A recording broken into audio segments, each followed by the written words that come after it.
At sa iba pa pong mga balita, ilalabas na ng mga otoridad ang cartographic sketch ng mga suspect na sangkot sa 3 taxi sa lungsod ng Davao City kung saan sinunog ang mga ito. Nagbabalik naman po ang aming kasamang si Peng Alinio sa balitang yan. Peng? Yes, Princess, ayon kay Police Superintendent Wency Pascual, Regional Director ng Police Regional Office o PRO Onte, na ibinatawag na nila ang 3 taxi drivers ng holiday taxi na umano'y sinakyan ng mga armadong tao at sinunog ang mga ito Lunes ng gabi upang magbigay ng pahayag sa itsura ng mga suspect sa panununog.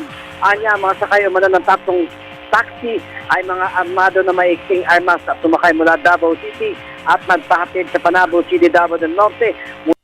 Dumating ang 3 taxi sa may plantasyon ng saging at dito diniklara sinabi ng mga ito na sila umano ay mga miyembro ng NPA at nais lamang nilang sunugin ang taxi ng 3. Wala namang nagawa mga drivers kundi tumalima sa apas ng mga suspect. Kaya nang makalayo na sila sa lugar ay narinig na lamang nila umano ang pagsabog at pagsunog ng 3 taxi ng holiday.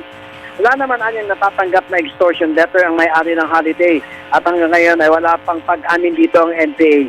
Patuloy pa rin hanggang ngayon na masusing investigasyon ng pulisya at pagtugis sa militar sa mga salarin. Para sa Telebisyon ng Bayan, Peng Alinio, Radyo ng Bayan, Davao. Maraming salamat sa iyo, Peng.